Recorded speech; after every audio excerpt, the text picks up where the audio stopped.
This episode of Bulletproof Cash Flow is brought to you by Realty Dynamics. Learn how people like you can build substantial passive income while creating wealth for the long term through real estate investing. Visit rdyne.com. That's RDYNE.com.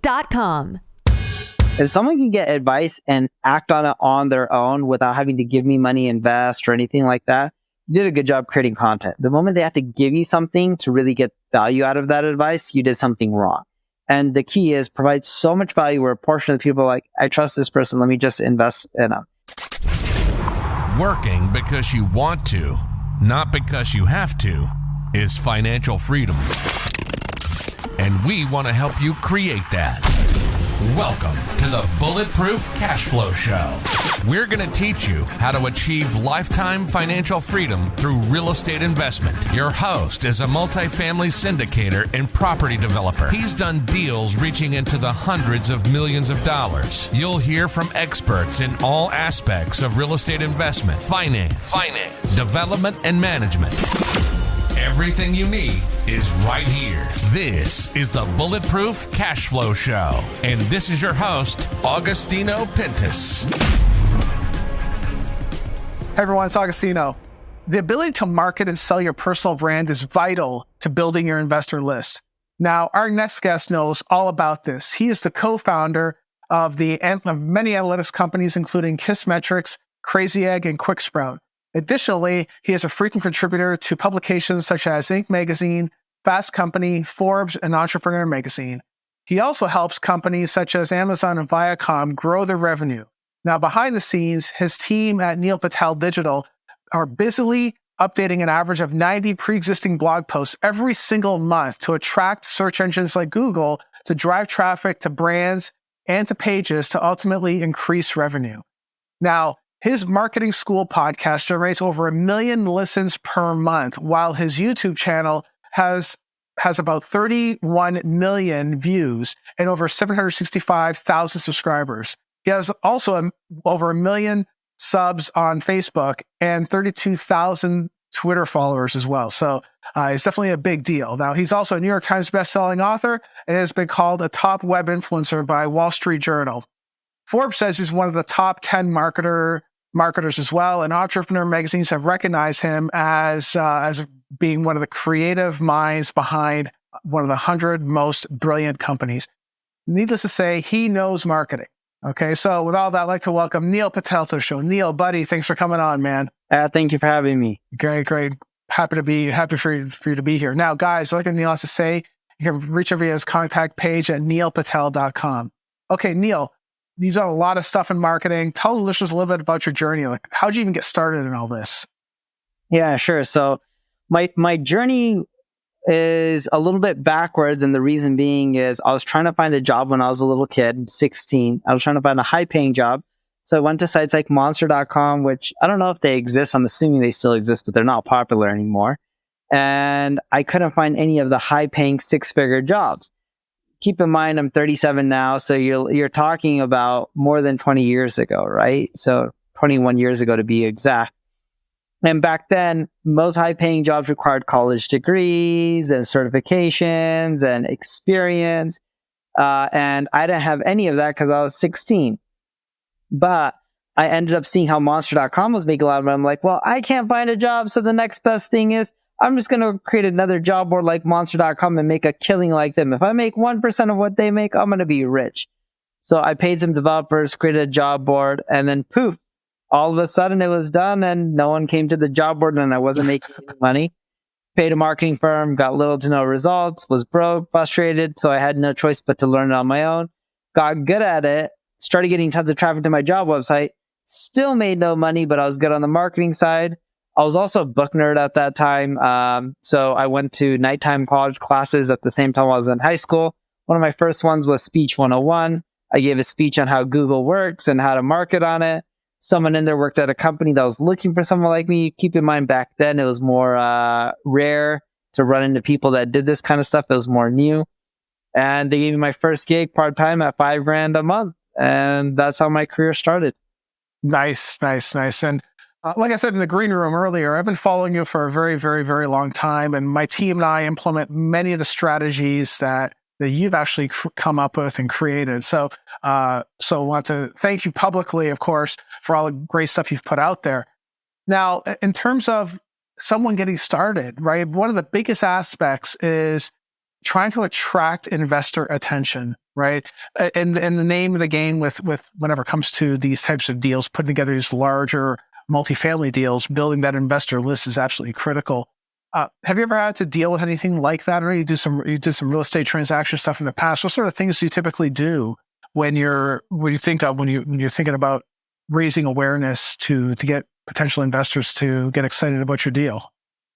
Yeah, so I raised money for my own startups. That was a long time. I haven't raised any money in a while now. I stopped raising and now I just bootstrap everything and use my own capital. Most of my real estate transactions, I did a 196 unit apartment complex in Vancouver, Washington. At the time in the last recession, not the COVID one, but the one before. And although the COVID one, we had a quick bounce back, but generally speaking, in 2008, there was this guy named Dixon. He owned this apartment complex, and across the street was this other apartment complex. Dick's apartment complex was fully occupied. And as you know, in real estate terms, 90+% occupancy is pretty much full, right? Because you always have turnover, fixing, repairs, etc. And he's just like, the one across the street isn't even 60% occupied. It has a lot of issues. He's like, but it isn't the location because mine is full. So that unit was selling they originally bought it for 24 million or 26 million. It was something around that range. The part I remember, I don't know the exact original purchase price, but I know it was in the mid-20s. But the amount that they had left over was $16 million in loan. They couldn't cover the $16 million in loan. The bank gave Dick the property for $16 million. So He rounded up some investors. I was one of them. He fixed it. Within a year, it was pretty much 90+% occupied. And we were getting cash flow wise around 12% a year just in cash flow. That's even after putting a lot of the money back into the building and fixing it up and continually making it better. And then we eventually flipped it. I wish we never flipped it. But most of my deals like that, I did another one. I'm in Vegas right now. I remember I was flying into Vegas. There was a building by this big complex called City Center. It was by MGM and some people in the Middle East, right? Some rich country in the Middle East. I forgot which one. And it was a multi-billion-dollar project. And I remember they were struggling during the last recession. All the condos at the top were the penthouses, but they were gray shell. So they were working their way up and finishing the units.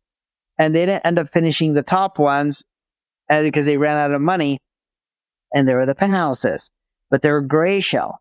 So I remember with the gray shells, I was flying into Vegas. One of my buddies like, hey, I'm buying some condos here. I was like, oh, cool. I was on buy some condo. Oh, no, I was saying I was flying into Vegas. He's like, oh, what are you doing there? I was like, oh, just chilling. He's like, oh, I'm funny enough, I'm buying some condos. I'm like, dude, I always wanted to buy some nice condos, but I don't really know the market. And he's like, dude, I'll have a car pick you up when you land, and gave him my flight information. He's like, MGM needs 51% occupancy to renegotiate their bank loan. They're selling all the penthouses at gray shell if you're a cash buyer, really quickly. And they're selling for pennies on the dollar. So we were buying them for roughly $250 a square foot, if I recall, $250, $275, somewhere around there per unit. And it was costing them more back then to just build those, right? And you're talking about the top units. And I remember we bought them. I was going to build them out. And then the realtor's like, I can sell them to you and get you a 50% markup in like a few months if you want that. And I'm like, started looking, talking to construction, like, yeah, just give me the 50% profit. So we started selling them all within 3 months. So that was a good transaction. I've done quite a few more real estate deals, and I'll get to your answer as well. But what I've learned in real estate is the biggest real estate losses I've ever had was buying personal homes. The moment you buy homes that are like lower end, like 500 grand and rent them out, multifamily, assuming you time it right, you can make quite a bit of money.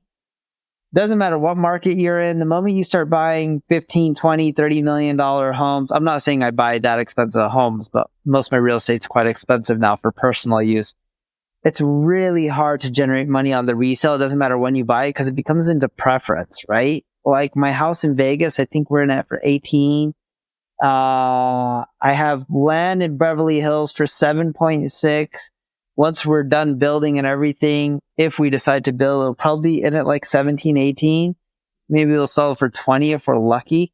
But the point I'm getting at is it's really hard to make a lot of money on the high end over time unless the land appreciates a lot, because people are like, if I'm going to spend 20 million buying a home, I want it this way, and people have all their specific needs.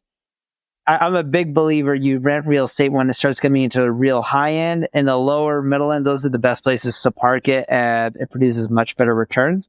But when it comes to answering your question about how you end up getting investors, I've never had to really do a lot of that. I think most of it comes down to showing your experience, showing them how the numbers and other comps in the area, and then breaking down and creating content online. So you can create social content on how to generate returns through real estate. What are bad deals? What are good deals? How they work?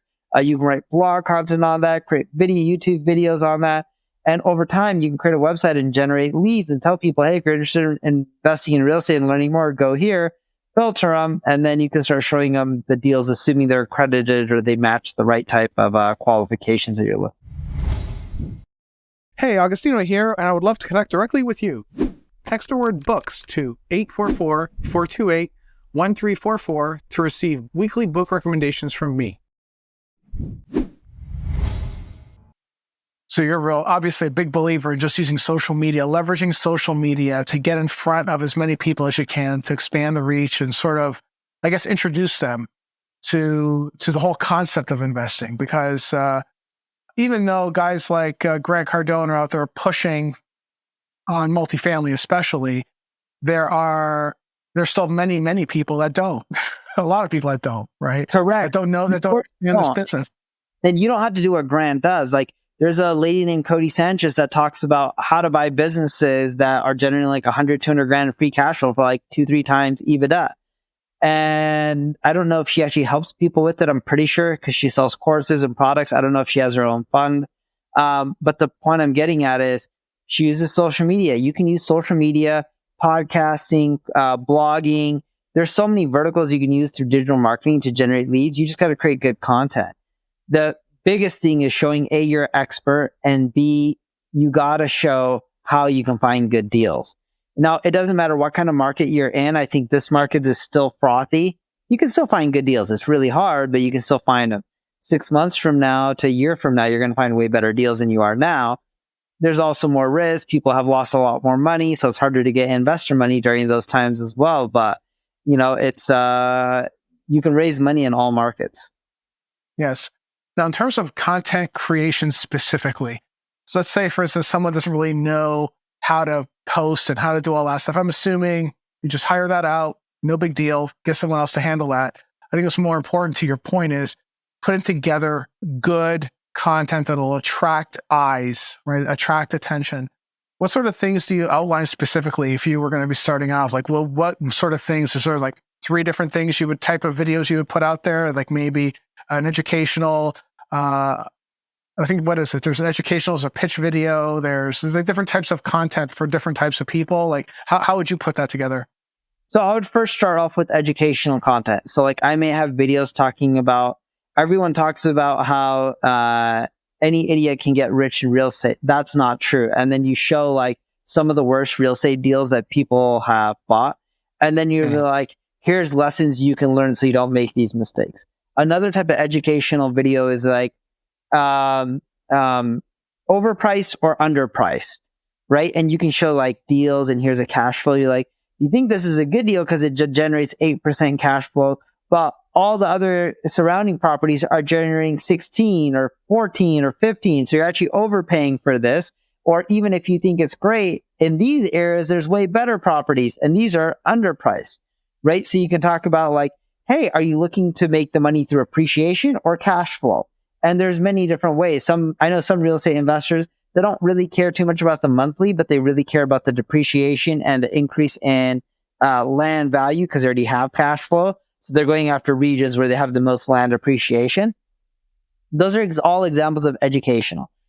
And then another type of content is going to be like, what should you do if you had 10 grand to invest in real estate, 50 grand, 100 grand?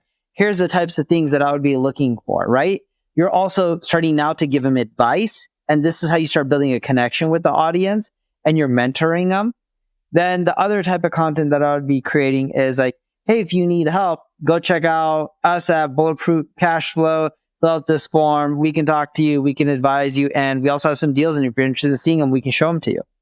Nice. Nice. I think another big thing that you're really into is, of course, blogging and downloadables too. So I know that historically, I think I've seen some of your stuff where it's like you write up a certain blog and you're talking about that blog, or rather even just, I guess, just talking that blog, basically. Like use it as a script almost, right? That's right. That's another methodology you can also use. Well, you could, in essence, it's repurposing content, right? So if you have a podcast, you can have someone transcribe it into a blog post and take nuggets out of it and create blog posts. Let's say you have a social post and you're talking about different strategies to invest in real estate, cash flow, land appreciation, depreciation, because that saves you money as well, right? And you start talking about the different ways you can make money from real estate, 1031 exchanges, all this kind of stuff to save on taxes. And you create a video about that, you can have someone transcribe that into a blog post. Or if you have the blog post first, you can go create a video from that or social content from that. So you can just repurpose your content no matter what channel you're using. That's a huge thing right there because it's even though it's been repeated over and over and over again, I think that the biggest part is that the audience needs to resonate with the actual person delivering the message. That's really what it comes down to. Some people like Grant Cardone, for instance. I'm picking on Grant for a second, right? Some people like him. Some people hate him. Some people like me. Some people hate me, I guess, right? I don't really know the people that hate me. But you get my drift. It's kind of like they're going to resonate with the message, even though they might have heard the message a million times. They're going to resonate with whoever's delivering that message. So I guess delivering that message is just as important too, and how you're putting it together, right? Totally agree with that. And on top of that, if you put out the same message 10 times, chances are people have not seen it 10 times. Maybe they see it 2 or 3 times, because on every platform, not everyone who follows you sees it. And then 2, people are busy and they're not logging in every single second to see your content. Right. I think to your point too, it's also about timing, right? They might know about depreciation. They kind of like hear it, but it doesn't really hit until their CPA says something about it. Just happens to say something about it that morning, and next thing you know, they turn on YouTube and you're right there talking about it. It's kind of like that's when things really strike a chord, right? So it's like it might be a little repetitive, but it's the same message getting out there over and over and over again that might hit that person at just that right time. So part of it is keeping the message consistent too, right? Exactly. And you got to do it for a long time, because, they say in marketing, it's a rule of 7. It takes someone 7 times to interact with you, see you, to really start building that trust and evangelizing your brand. So just because someone hears it from you once or twice, or your messaging, doesn't mean they're going to be a loyal follower, invest in you or anything like that. You need to really keep pushing, and people need to keep seeing you over and over again for it to really work. Yeah. So now a big part of doing everything you're talking about is the technical aspects when it comes to doing all this, right? Which can be somewhat intimidating for someone who's not very technical at all. What sort of recommendations do you have around doing those sorts of things, getting all that stuff done? Oh, easy. You can find a lot of people at Upwork for pennies on the dollar to help you out for a few $100, $1,000. You don't even have to spend $1,000, but a lot of times for a few $100, they can help you out. Right. And you guys do some of that stuff too, right? To some extent. We do. We have an ad agency called NP Digital, where we help companies, and more so really companies, not really individuals, but companies with their marketing. Some of them are SMBs. A lot of our clients are really large corporations that are publicly traded. Nice. Good. So when it comes to using other methodologies, I know we talked about some of the tactical aspects as far as creating content and things like that. Do you often use other, how should I say, psychological type of things, cognitive biases, leveraging some of those types of tools to really help really engage with those individuals? You ever have to do that? No, I don't really worry too much about that kind of stuff. I more so focus on how great is my content, how helpful it is. If someone can get advice and act on it on their own without having to give me money, invest, or anything like that, you did a good job creating content. The moment they have to give you something to really get value out of that advice, you did something wrong. And the key is provide so much value where a portion of the people are like, I trust this person, let me just invest in them. And of course, you don't want to break that trust. Your goal is if you ever take investment dollars or do deals or transactions or give other people money, you don't ever want anyone to lose your money and you don't want to lose someone else's money. As Warren Buffett says, the number one rule is don't lose money.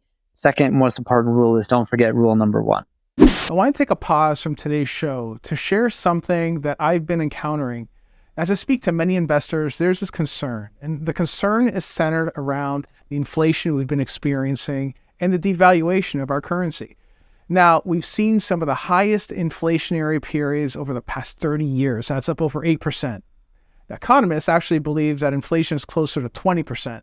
Some say it's even more. Now, what does this mean for you? Well, it means that money that is sitting in your bank account or self-directed IRA that's not invested in physical assets that hedge against inflation are losing buying power.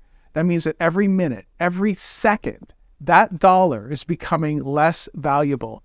You see this every day. You see this in the groceries you buy, the gasoline you buy, everyday items that you're buying on a daily basis are becoming more and more expensive, and you're using a less powerful dollar to buy these items, meaning that dollar is losing value and if it isn't put into a property that produces cash flow, just like real estate does. Now, our team here at Bulletproof Cashflow has put together a series of weekly webinars that cover real estate investing like multifamily, net lease, and real estate development.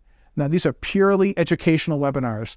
In these webinars, we talk about why real estate offers a powerful opportunity right now and why it makes sense to invest in these assets today. So if you're interested in real estate or want to have the opportunity to get involved as a hedge against inflation yourself, I encourage you to go to bulletproofcashflow.com/webinars. That's bulletproofcashflow.com/webinars. Now you go there, these webinars are 45 minutes and they cover different topics every week. We go over the things you need to know to avoid some of the common pitfalls when it comes to investing while getting you prepared to invest your paper dollars into a real physical asset. Now, if you can't make the webinars, just go ahead and register and we will send you a recording that you can watch at any time. And by the way, these webinars are entirely free. There's no cost to you. This is just something that we do to educate our folks out there. So if you're enjoying this episode, please like and subscribe to Bulletproof Cashflow. It helps the channel tremendously when you do. Now let's go ahead and get back to the show. Right. I mean, I know that, I've been following your stuff for a very long time. You're really big on authenticity, just to your point, just putting your message out there and being true to what you're saying. And I think that people will see that and that they will believe in you and resonate with you. And of course, ultimately invest with you and work with you, right? Yep, totally agree. And just being authentic in who you are is the best thing, right? Like, you don't have to have a Lamborghini if you have one, no offense. There's nothing wrong with that. If it makes you happy, by all means, go buy a lot of them. But you don't have to show a Rolls Royce or a Lamborghini. Just be yourself and resonate with the audience. If yourself is driving a Ferrari, by all means, drive the Ferrari because it makes you happy. Right. So when it comes to building a brand, right, what sort of tips do you have around putting together a brand? If someone is starting from zero, what sort of things would you recommend they start with before they even get on a camera and start creating content? Sure. So the first one is make sure you have your niche. So like even real estate, it's really crowded. Are you multifamily? Are you fourplexes, duplexes? Are you the doom and gloom type of person because that's what you believe in, everything's going down and how to get deals in bad market? Are you the person that likes dealing with big commercial buildings like you guys have the Rockefeller building, right? You were mentioning in Cleveland. Are you the person who likes dealing with the land leases to the Walmarts of the world or Party City or McDonald's or whatever it may be? You got to pick your niche and then focus on that because it's hard to be an expert in real estate for every aspect. There's residential, there's luxury homes, there's middle market, there's low end, there's beachfront homes. What about rising sea levels? Or does that not really exist? Although I believe in it because it's science. But there's just tons of data and there's tons of different parts of real estate. So you got to pick your niche. And the second thing you need to do is create content consistently. And when I say consistently, not like weekly, I'm talking about daily, at least once a day. And you should do it on all the platforms: Instagram, TikTok, LinkedIn, your own blog, your own podcast, Snapchat, Reddit. Pick the main platforms, Facebook, whatever they may are, and create content on them. The third thing that you need to know is when you create content, try to create one type of content that you can use everywhere, because creating 10 types of content every single day is going to be a lot of work and most people aren't going to do it. The fourth thing you need to know is your content doesn't have to be high quality productions. You can just take your phone like I'm holding in my hand, record yourself and call it a day and pop that up there. The next thing that you want to do is start promoting it. When you create your content and publish it, you got to promote it. So the way you promote it is you cross promote. If people follow you on Instagram, tell them to follow you on TikTok. If they follow you on TikTok, tell them to follow you on LinkedIn, and vice versa. So that way all your channels are popular. And then what you want to end up doing is reach out to other people when it comes to also promotion. So I may reach out to you and both our real estate profiles. We'll maybe go live together on Instagram or do a collaboration on Facebook or TikTok or whatever it may be. So that way we're getting more users to both our profiles. And then the last thing I would say is if you want to do a personal brand is you got to meet people in person, whether it's local networking events, conferences, that personal connection that you end up getting by meeting people in person. Nothing really beats that. And if you do that and you do it not for a year, not for 2 years, but 3 to 5 years, you really start getting good results. Doesn't mean you won't see results in year one and get traction, but it takes years to really build a big brand. It's funny that there's friends that I know that do the same thing. Like they rely heavily on meeting people in person. Yes, and you're right. It takes a very long time. It doesn't happen overnight, especially the in-person events, right? To sort of build a following, right? That's what it is. And I imagine in your case, you mentioned you're in Vegas right now. I would think that you did that so you can be close to the events. There's a lot of conferences out there, right? I used to live here when the Mandarin had those deals. I bought also I took some of my profits and bought one of their fully done units because I don't want to deal with the construction. Yeah. And what ended up happening is I met my wife out here. She was here for school only. And I just ended up staying out here. So settled down. Had nothing to do with the conferences. The weather sucks 3-4 months out of the year, more like 5 months out of the year, but overall it's not a bad thing. Well, it's still warmer than Cleveland, Ohio. I'll tell you that. Yeah, but I'll take the cold weather over the 150-degree days. Yes, yes, absolutely. All right, well, cool. We covered a lot of stuff here today. What sort of bulletproof advice would you have for someone listening right now that might be considering maybe starting up their own podcast or trying to build up their investor network? What would you tell them? The biggest thing is you got to be consistent. Where most people break is it's not a specific marketing technique or strategy. It's actually just doing things consistently for a year plus. And that's where most people break. And if you do that in the long run, you'll be really well off. But that's the big mistake we see is building brands, generating that trust. It just takes time and most people want instant results and it's just not going to be possible. Yes, 100%. I know you have a lot of great material on many of your platforms as well, right? How should people find that? Yeah, they can find it on neilpatel.com is where I blog, and my ad agency is NP Digital. Excellent. All right, guys. If you want to reach out to Neil, you can reach him via his website at neilpatel.com. I hope you got some insight as to how to really get started as far as building your brand and putting some information together, some content together rather, so you can get out there and really position yourself as a true fundraiser to help you get to where you want to go to help you build your own portfolio of deals. Thanks for tuning in. I'll see you next episode. Take care. You've been listening to the Bulletproof Cash Flow Show.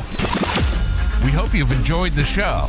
We know we had fun. Make sure to visit our Apple Podcast page and leave us a 5-star review. We hope you've gotten some useful and practical information from the show. For real estate coaching, events, and resources, hit up bulletproofcashflow.com. Till next time.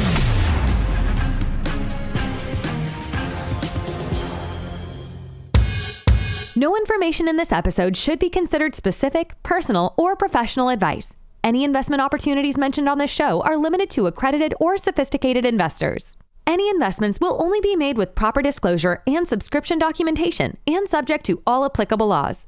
Please consult an appropriate tax, legal, real estate, financial, or business professional for individualized advice.